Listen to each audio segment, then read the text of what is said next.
So please stay with us, but have a listen with us to Mohammed Javad Zarif, who's now speaking in English in Geneva. I always believe that war is not only unnecessary, it's impractical, imprudent, and illegal. So if we have been able to prevent an illegal action, that's a major accomplishment, but it shouldn't be, because people should stop threatening to use force, because that option is no longer on the table, has been removed from the table long time ago, at least 6 decades ago, when the United Nations Charter was adopted. So I think people who are talking about the preeminence of international law must recognize the fact that threat of force is illegal, is against international law, and you cannot preserve any international obligation through the threat of force.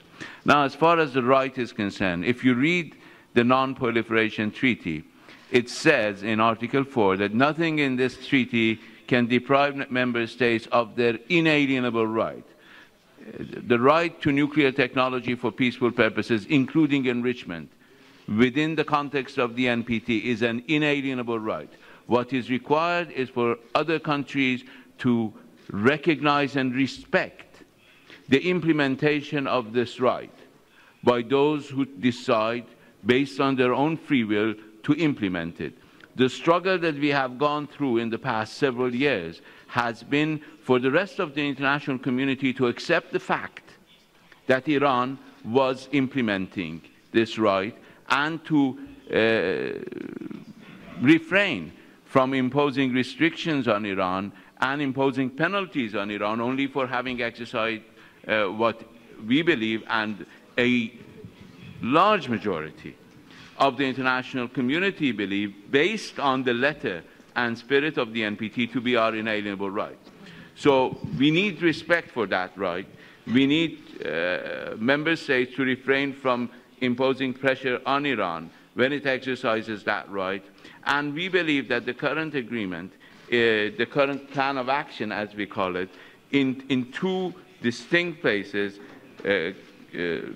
has a very clear reference to the fact that Iranian enrichment program will continue and will be a part of any agreement, now and in the future.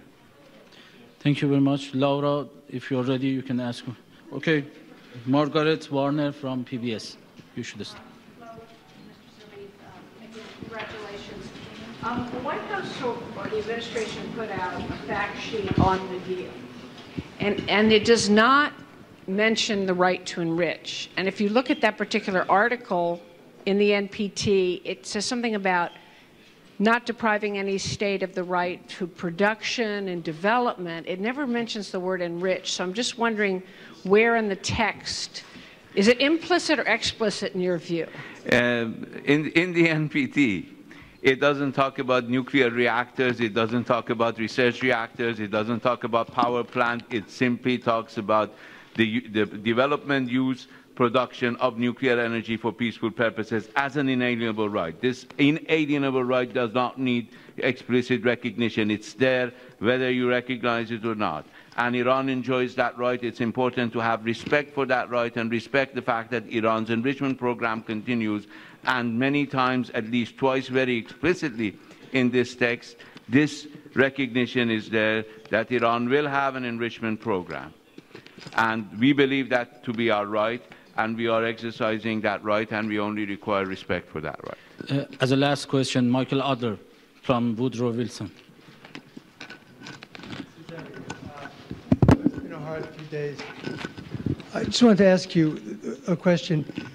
This is a huge step towards reconciliation, not just with the United States, but with the region. But how do you feel about reactions that might come from Saudi Arabia and from Israel, who have already criticized this agreement? Well, this agreement is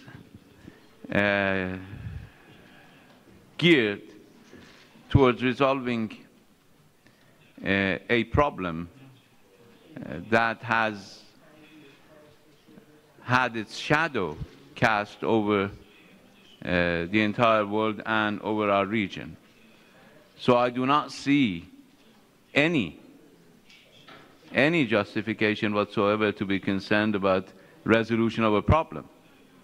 Now, I just wrote an opinion piece in Ash-Sharq al-Awsat defining our approach to our region, because we believe that our immediate region, the Persian Gulf region, is our priority.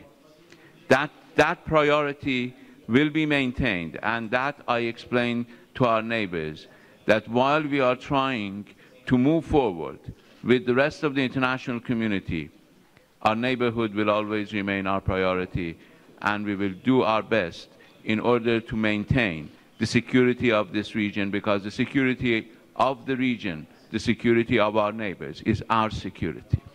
Thank you again. Thank you all very much for coming, and I wish you well. Go and have some sleep. Thank you very Okay, much. Mohammad Javad Zarif has finished there speaking to the media in Geneva. Let's go back to Karim Sajjadpour from the Carnegie Endowment for International Peace. Karim, Javad Zarif just ended there by talking about the security of the region.